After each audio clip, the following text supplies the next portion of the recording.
लिखेंगे महात्मा बुद्ध, लेकिन उस समय महात्मा इनको नहीं कहा गया था, ठीक है। क्या कहा गया था? सीधा। तो क्वेश्चन पूछेगा कि बौद्ध धर्म के फाउंडर कौन है, संस्थापक कौन है, तो कौन से व्यक्ति हो जाएंगे? महात्मा बुद्ध भी है या चाहे गौतम बुद्ध का ही, ठीक है। चलिए अब इनका जन्म बताइए कब हुआ था? बोलिए 500। हाँ, उसके बाद अगर पूछेगा जन्म के स्थान कहाँ था? नेपाल के लुम्बिनी में। कहाँ हुआ था? कभी कभी क्वेश्चन सेट में मिला है कि महात्मा बुद्ध के जीवन से लुम्बिनी किस चीज के लिए संबंधित है, ठीक है। क्वेश्चन पूछा है कि महात्मा बुद्ध के जीवन से ये जो लुम्बिनी जगह है नेपाल वाला, ये किसके लिए प्रसिद्ध है? तो किसके लिए जन्म स्थान है? नेपाल के लुम्बिनी में क्या हुआ था? जन्म हुआ था। कब हुआ था? तो 500 ईसा पूर्व में, ठीक है। अगला क्वेश्चन पूछा जाएगा कि इनकी मृत्यु कब हुआ था? तो 483 ईसा पूर्व में। स्थान पूछेगा तो क्या हो जाएगा? कुशीनगर। और ये जगह हो जाएगा, ये भी पूछ देगा कभी देवरिया, ठीक है। या ये भी पूछ देगा किस राज्य में हुआ था। 3 क्वेश्चन यहाँ से हो सकता है अगर एग्जामिनर बनाएगा तो पूछेगा महात्मा बुद्ध की मृत्यु किस राज्य में हुआ था। क्वेश्चन पूछेगा कि यूपी में कहाँ हुआ था, कहाँ हुआ था। तो ये 4 क्वेश्चन समझ में आया। पहले बताइए गौतम बुद्ध के माता का नाम क्या था? महामाया। नाम क्या था? महामाया। महामाया जो थी, महात्मा बुद्ध के जन्म के 17वें दिन इनकी मृत्यु हो गया था। महात्मा बुद्ध के जन्म के 17वें दिन, जन्म के 17वें दिन ही इनकी क्या हुआ गया था? दिन ही मृत्यु हो गया था। समझ में आ गया? मृत्यु हो गया था। आप बताइए अगर ये 7 दिन के ही थे महात्मा बुद्ध, तो इनकी क्या हुआ? मृत्यु हो गया। तो इनका पालन पोषण किसने? तो इनकी मौसी थी। मौसी का नाम क्या था? प्रजापति गौतमी। कौन थी? प्रजापति गौतमी। तो क्वेश्चन पूछेगा कि क्या बोला जाता है महात्मा बुद्ध के पालन पोषण करने वाली महिला का नाम क्या था? प्रजापति गौतमी, जो इनकी मौसी थी। समझ में आ गया? इसके बाद अगर क्वेश्चन पूछेगा कि इनके पिता का नाम क्या था, तो सुद्धोधन। क्या हो जाएगा? इनके पिता का नाम क्या हो जाएगा? सुद्धोधन। और सा के परिधि क्या थे? इनका बुद्ध का बचपन का नाम क्या था? बचपन का नाम क्या था? सिद्धार्थ था। और किसका नाम था सिद्धार्थ? क्या महावीर के पिता का नाम सिद्धार्थ था? और महात्मा बुद्ध के बचपन का नाम क्या था? वीर के गौतम बुद्ध के यानी महात्मा बुद्ध के पत्नी का नाम क्या था? महात्मा बुद्ध के पत्नी का नाम क्या था? यशोधरा था। क्या था? यशोधरा। यशोदा किसकी पत्नी थी? महात्मा बुद्ध के पत्नी का नाम क्या हो जाएगा? यशोधरा। क्या हो जाएगा? बेटा का नाम क्या था? बेटा का नाम, ठीक है। बेटा का नाम क्या था? अभी को 16 वर्ष के अवस्था में इनका शादी हो गया था यशोधरा से, ठीक है। और तब इनका पुत्र हुआ, उसका नाम क्या हुआ? समझ में आया? अब महाबुद्ध के पूछेगा कि घोड़ा का नाम क्या था? घोड़ा का नाम था कंथा। घोड़ा का नाम क्या हो जाएगा? कंथा। इनका सारथी क्या था? चाना। बुद्ध का सारथी था क्या? चाना। क्या सारथी था? घर को अपना त्याग दिया। और इनको ज्ञान की प्राप्ति कई वर्ष का अवस्था हुआ, यानी तपस्या कई वर्ष तक किए? तपस्या किए 6 वर्ष तक। कितना वर्ष तक? यानी टोटल कहने का मतलब है कि जब ये 35 वर्ष के थे तो 35 वर्ष के अवस्था में क्या हुआ? ज्ञान की प्राप्ति हो गया। क्या हो गया? ज्ञान प्राप्ति। जब इनको ज्ञान की प्राप्ति हो गया तो इनको भी कुछ कहा गया। इसे कहा गया एशिया के ज्योतिष, लाइट ऑफ इंडिया। एशिया के ज्योतिष, ठीक है। उसके बाद इसको अंग्रेजी अनुवाद में कभी कभी अंग्रेजी में पूछ देता है। हिंदी में पूछेगा तो एशिया का ज्योति कहा जाएगा, और इसी को अंग्रेजी में अनुवाद करेगा तो क्या हो जाएगा? Light of Asia. क्या होगा? लाइट ऑफ एशिया किसे कहा जाएगा? को। ये कई बार के पूछा गया क्वेश्चन है। और एशिया के ज्योति किसको कहा जाएगा? इन्हें कौनक मुनि भी कहा जाता था। क्या कहा जाता था? कौनक मुनि और शाक्य मुनि भी कहा जाता था। क्या कहा जाता था? 3 उपाधि। ज्ञान जब मिल गया इनको 35 वर्ष की अवस्था में, तो इन्होंने क्या किया? उपाधि धारण किया था एशिया के ज्योति, ठीक है, लाइट ऑफ एशिया। मतलब कहा गया कि ज्ञान के ये प्रकाश है। समझ में आ गया? उसके बाद क्या कहा गया? कनक मुनि और शाक्य मुनि। समझ में आ रहा है? उसके बाद देखिए, जब इन्होंने 6 वर्ष तक तपस्या किए थे, तो वो कौन सा वन थे जिसमें तपस्या कर रहे थे? मृगदाब वन। कौन सा वन था? इन्होंने मृगदाब वन में तपस्या कर रहे थे, तब तक एक कन्या से भेंट हो गया। कन्या मतलब कुंवारी लड़की होती है। समझ में आ गया? तो मृगदाब वन में जब इन्होंने तपस्या कर रहे थे, तो एक कुंवारी या कन्या से क्या हो गया? भेंट। और ये वहाँ पे बीना बजा रहे थे, ठीक है। तो वो लड़की ने कही ज्यादा न खींच की वह टूट जाए, और इतना कम भी न खींच की वह बजे ही नहीं। ये बात किसको कही थी? महात्मा बुद्ध। और महात्मा बुद्ध उनके बात को सुन लिया और कुछ रिप्लाई नहीं दिया, चल गया सीधे कहाँ? गया में। कहाँ चले गए? गया में। और जब इन्होंने गया में गए, तो गया में कौन सी नदी थी? दिन कौन था? बुद्ध पूर्णिमा। नदी कौन थी? निरंजना नदी, जिसको फाल्गु नदी कहा जाता है। निरंजना नदी। पोस्ट में कहीं फाल्गु नदी भी दे देगा, जो बिहार में प्रवेश करती है पठारी भाग से या कहाँ से? हिमालय क्षेत्र से। कहाँ से? ये निरंजना जो नदी है, सॉरी जो फाल्गु नदी है, ये बिहार में जब प्रवेश करती है तो हिमालय क्षेत्र से आती है या पठारी से? उत्तर भारत से कि दक्षिण भारत से? दक्षिण भारत से। बिहार में पढ़ाए हैं, ठीक है। तो बुद्ध पूर्णिमा के दिन निरंजना नदी के तट पर या फाल्गु नदी के तट पर पीपल वृक्ष के नीचे, कौन सा वृक्ष के नीचे? पीपल वृक्ष के नीचे बुद्ध पूर्णिमा के दिन क्या हुआ? ज्ञान की प्राप्ति हो गया, ठीक है। इसलिए बिहार के इतिहास में क्या आ जाता है? पूरा बौद्ध धर्म और जैन धर्म, ठीक है। पीपल वृक्ष, जब इनको ज्ञान की प्राप्ति हो गया, तो इनके ये जो पीपल वृक्ष था, इसको कहा गया बोधि वृक्ष। क्या कहा? बोधि वृक्ष, जो बिहार के प्रतीक चिन्ह माना गया। क्या माना गया? बिहार के इनको प्रतीक चिन्ह का दर्जा दिया गया। तो क्वेश्चन पढ़े पूछेगा कि बिहार के प्रतीक चिन्ह क्या है? वृक्ष। समझ में आ रहा है? ज्ञान प्राप्ति के बाद पीपल वृक्ष को कौन सा वृक्ष कहा गया? और महात्मा बुद्ध को क्या कहा गया? बोलिए।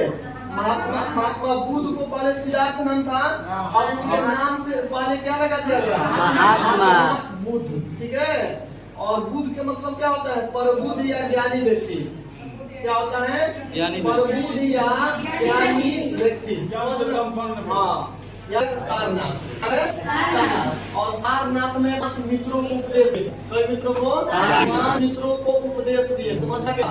तो क्वेश्चन पूछेगा कि महात्मा बुद्ध अपना पहला उपदेश कहाँ दिए थे? महात्मा बुद्ध अपना पहला उपदेश कहाँ दिए थे? अपना पहला उपदेश सारनाथ में दिए थे। सारनाथ उपदेश दिए थे। ये भी क्वेश्चन पूछ सकता है कि सारनाथ क्यों प्रसिद्ध है? तो महात्मा बुद्ध उपदेश के लिए। लेकिन क्वेश्चन पूछेगा कि ये जो महात्मा बुद्ध है, इन्होंने सर्वाधिक उपदेश कहा श्रावस्ती में, ठीक है। श्रावस्ती, ये दोनों के दोनों उत्तर प्रदेश में है। सारनाथ भी उत्तर प्रदेश में है और श्रावस्ती भी कहाँ है? उत्तर प्रदेश में। अब यहाँ पे जब श्रावस्ती में गए, इन्होंने एक पर्सनल व्यक्ति को उपदेश दिए थे। इसका नाम था अंगुलीमाल डाकू। तो ये अंगुलीमाल डाकू शायद वही वृक्ष का पेड़ या पत्ती को काट दिया था। तो उनके सामने बोले कि आप जाइए, उस पत्ती को उठाकर और उसको पुनः जोड़ दीजिए, ठीक है। तो ये बेचारा बहुत कोशिश किया लेकिन जुटा नहीं। तो वहीं बुला के अपने दरबार में कहे कि आप जब किसी को जोड़ नहीं सकते तो तोड़ते क्यों हो? तो यही उपदेश दिए थे। तो सबसे पहले श्रावस्ती में किसको दिए थे? समझ में आ गया? अच्छा, क्वेश्चन पूछता है कि महात्मा बुद्ध के गुरु कौन थे? प्रथम गुरु अलार कलाम। बोलिए, बुद्ध का गुरु कौन थे? अलार कलाम। पहला गुरु थे कौन थे? अलार कलाम। ये जो अलार कलाम थे, इनसे गुरु शिक्षा लिए थे, सांख्य दर्शन की शिक्षा लिए थे। तो ये भी क्वेश्चन पूछेगा कि महात्मा बुद्ध के गुरु कौन थे? अलार कलाम। महात्मा बुद्ध सांख्य दर्शन की शिक्षा किससे लिया था? अलाल कलाम से। लेकिन इन्होंने इसको वास्तविक गुरु नहीं माना, आगे चल के एक योग दर्शन की शिक्षा दी। तो दूसरा गुरु कौन हुए? रुद्रकाम थे कि रुद्रदामन थे? रुद्रदामन थे, ठीक है। इसे योग दर्शन रुद्रकाम, हाँ, योग दर्शन की शिक्षा लिए इनसे। किस चीज का? तो अब ये रुद्रदामन को इन्होंने अपना वास्तविक गुरु माना। महात्मा बुद्ध ने इन्हें क्या माना? इन्होंने वास्तविक गुरु माना। तो महात्मा बुद्ध के वास्तविक गुरु कौन हो जाएंगे? रुद्रदामन। और पहला गुरु कौन हो जाएंगे? महात्मा बुद्ध पहला उपदेश कहाँ दिए थे? और उसके बाद दूसरा उपदेश कहाँ दिए थे? समझ में आ रहा है? निकले जैसे घूमने के लिए निकले तो इन्होंने 4 दृश्य को देखा था, ठीक है। ये तो कौन कौन सा दृश्य था? पूरा संसार में दुख से भरा है। देखिए सुनिए, महात्मा बुद्ध जब सायर पर निकले तो कितने दृश्य देखे थे? 4 दृश्य देखे, ठीक है। पहला कौन था? उसके दूसरा था बीमार व्यक्ति, बूढ़ा व्यक्ति, उसके बाद बीमार व्यक्ति, उसके बाद सन्यासी व्यक्ति।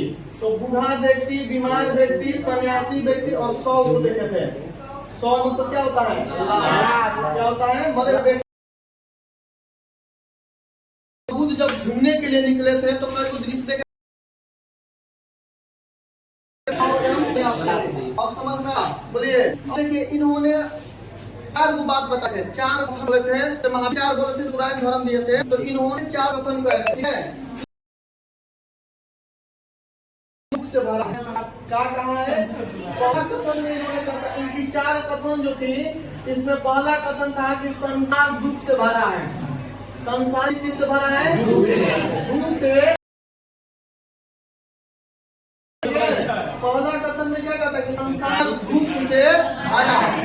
दूसरा कथन में इन्होंने कहा था कि दुख है, इसका कोई ना कोई कारण होगा। क्या कारण होगा?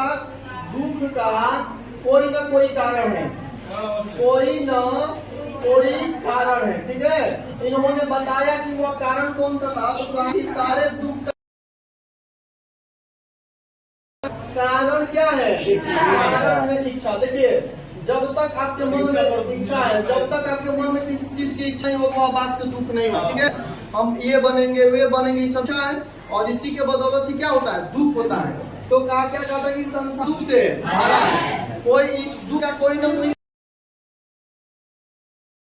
उन्होंने चौथा बात बताया कि इस पर नियंत्रण पाया जा सकता है।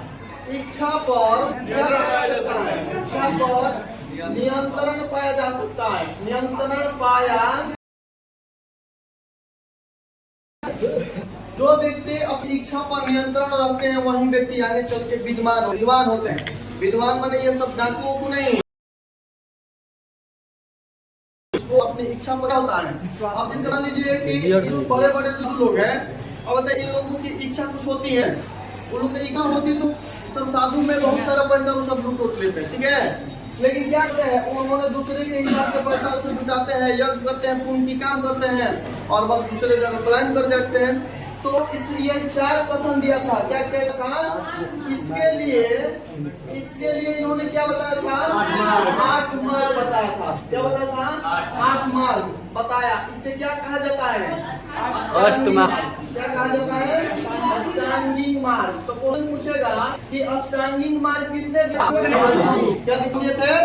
और अष्टांगिक मार्ग का मतलब क्या होता है? कि व्यक्ति को न सरल रास्ते पर चलना चाहिए और कठोर रास्ता चलना चाहिए, यानी बीचों बीच रहना चाहिए। समझ में?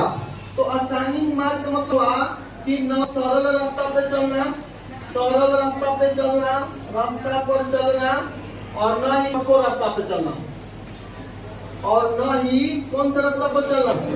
न ही कठोर रास्ता पर चलना।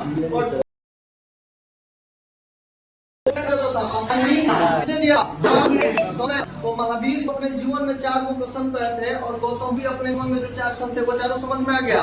तू कहा था कि आप लोग कोई मत बताइएगा। उसके बाद लिख लिए ये क्या हो गया, इनकी मृत्यु कब था?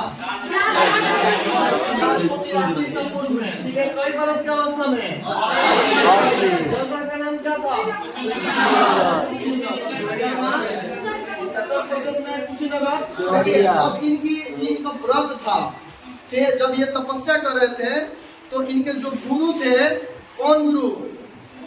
रुद्रदामन, जिसको गुरु माने थे, उन्होंने व्रत दिए थे कि आप किसी चुंद लोगों के छुए हुए भोजन नहीं करेंगे, ठीक है। इन्होंने क्या किया कि जब इनको ज्ञान की प्राप्ति हो गया, पूर्ण ज्ञान में आ गए, जब अपने को लगा कि हम कुछ बन गए हैं, तो इन्होंने उस व्रत को, मतलब उनके द्वारा दिया गया व्रत को क्या कर दिया, त्याग दिया। और इनके एक शिष्य था, उसका नाम था चुंद। क्या नाम था? चुंद नामक शिष्य के द्वारा इन्होंने खा लिया सुपर मांस। क्या लिया? खा लिया सुपर मांस। अब देखिए सुपर मांस किसी को कहा जाता है? मशरूम की सब्जी। ये मशरूम की सब्जी मांस नहीं थी, मतलब ये बैटरी छोटा, मतलब छोटा था, ठीक है। उनके जो शिष्य था, और ये इनको व्रत क्या हो गया, इनकी बीमारी क्या हो गई, फैलने लगी, ठीक है। और इनकी बीमारी में क्या हो गया था? डायरिया। क्या हो गया? डायरिया के कारण महात्मा बुद्ध की मृत्यु क्या हो गया? मृत्यु हो गया। समझ में गया? तो ये इनके व्रत जो थे जिन्होंने तोड़े थे, उसी कारण इनका मृत्यु हो गया था 483 ईस्वी में। 80 वर्ष की अवस्था में कहा? कुशीनगर देवरिया। उनका शिष्य का नाम क्या था? चुंद। चुंद नामक शिष्य क्या खाए थे? सुपर मांस। इसको क्या कहा जाता था? मशरूम। खाने के कारण ही इनको मृत्यु हो गया। और इनके जो 100 था, उनको कहा 8 जगहों पर ले गया गया, 8 स्थानों पर ले गया, ठीक है। उसके बाद फिर गया लगा दीजिएगा, उसे कहा गया महास्थान। क्या कहा गया? महास्थान। अब समझ में आया? तो बोलिए एक बार फिर से बोलिए, महात्मा बुद्ध की मृत्यु कब हुआ था? तो मतलब क्या होता है? आंत में सूजन। क्या हो जाता है? आंत में सूजन हो जाता है। अच्छा, आंत जो होती है कई होती है शरीर में? 2 गो। कौन को? बड़ी आंत, छोटी आंत और कौन सी? बड़ी आंत। छोटी आंत और कौन सी होती है? बड़ी आंत। बड़ी आंत। अच्छा, आप लोग बता सकते हैं कि भोजन की जो पाचन होती है छोटी आंत होती है। तो इसमें छोटी आंत के कौन सा अंग होता है?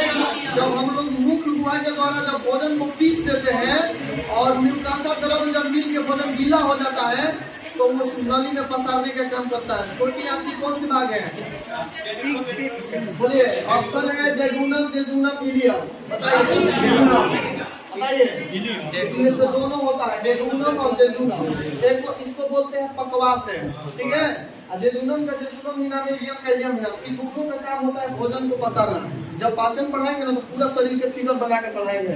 और आज से लगभग बायोलॉजी स्टार्ट भी करेंगे, ठीक है।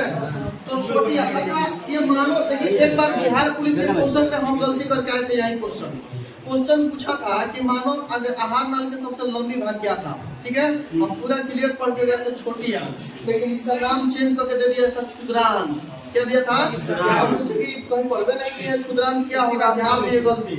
और आगे देखें तो छोटी आंत का दूसरा नाम था क्षुद्रांत, जो आहार नल के सबसे लंबी भाग होती है।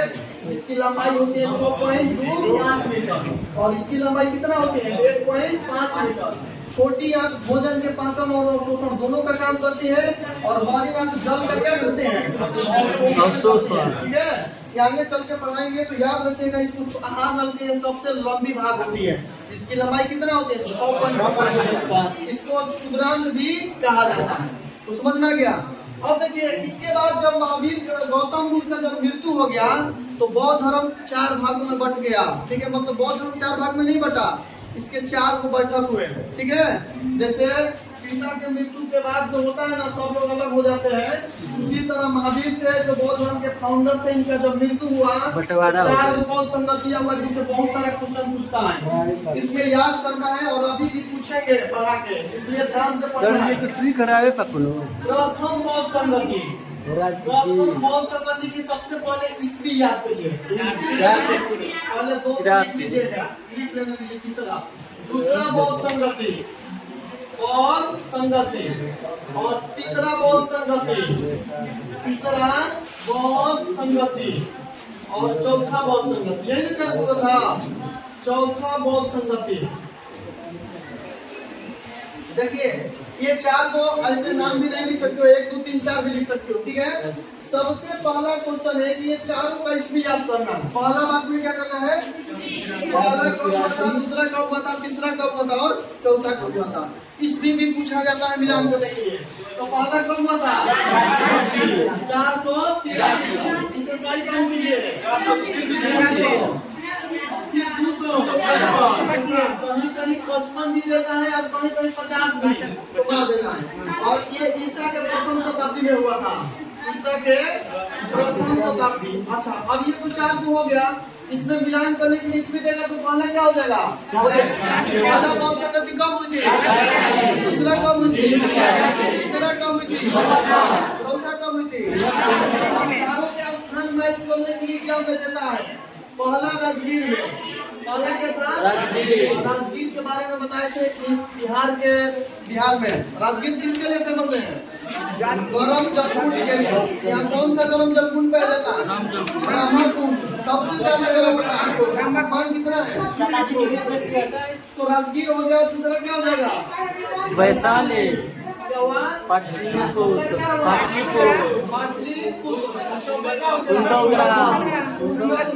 कुंडल ग्राम कश्मीर, जम्मू कश्मीर कहाँ है। तो देखिए चारों जगह का नाम याद हो गया, पहला राजगीर, दूसरा वैशाली, तीसरा हो गया। चलिए एक बार फिर से बोलिए, प्रथम बौद्ध संगति कब हुआ था, दूसरा हो जाएंगे कालासोर, कौन हो जाएंगे, समझ में आ गया। पाटलिपुत्र में कौन थे,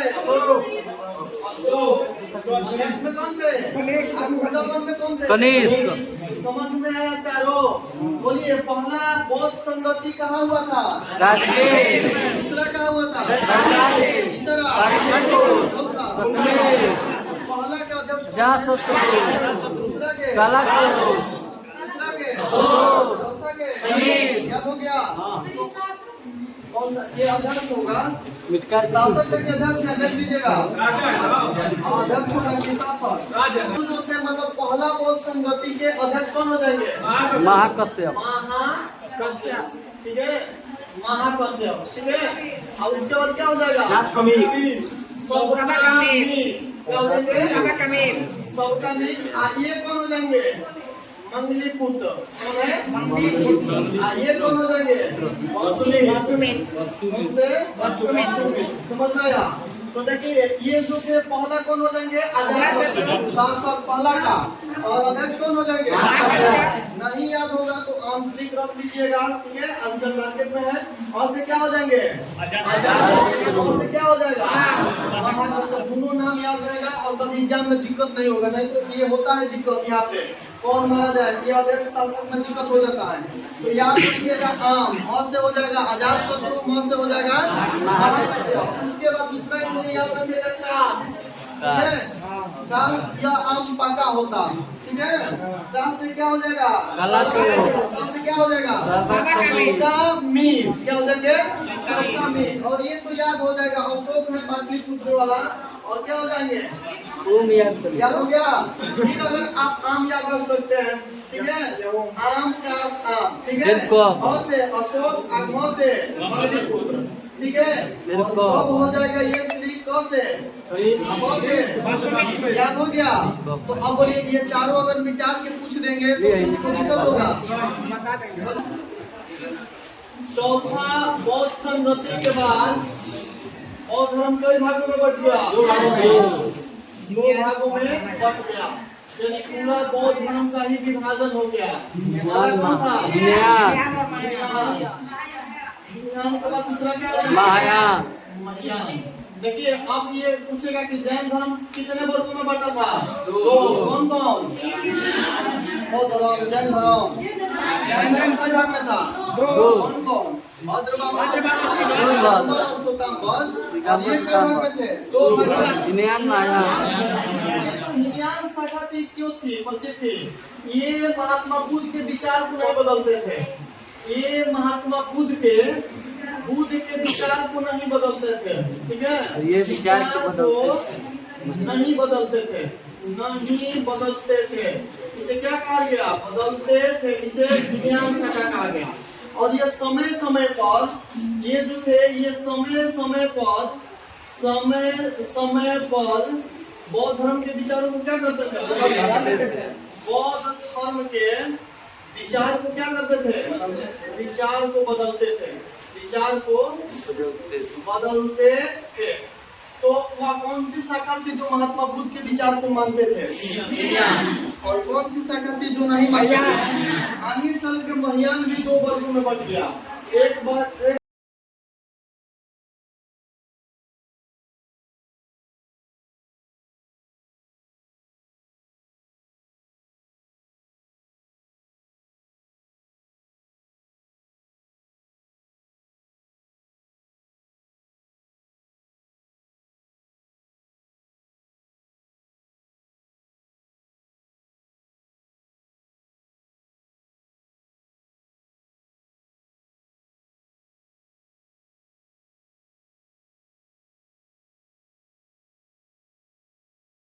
एक इनके प्रवर्तक कौन थे? नागार्जुन। कौन थे? शून्यवाद शाखा के प्रवर्तक कौन थे? नागार्जुन। और ये जो ब्रजयान था ये बौद्ध विनाश का सबसे प्रमुख कारण था। बौद्ध विनाश का कारण सबसे बड़ा कारण सबसे बड़ा कारण कौन सा शाखा था? सबसे बड़ा कारण था ब्रजयान शाखा। क्योंकि इसमें क्या हुआ था? मंदिरापान वेश्यावृत्ति की अनुमति दिया गया था।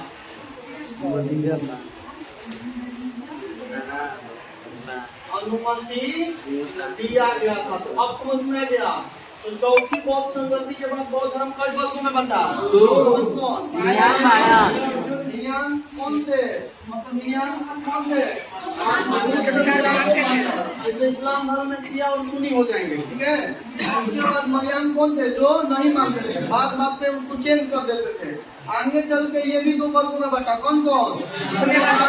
और शून्यवाद के प्रवर्तक और ब्रजयान के। बौद्ध विनाश का सबसे बड़ा कारण हुआ इसमें मंदिरापान और वेश्यावृत्ति की क्या दिया गया? दिया गया, ठीक है।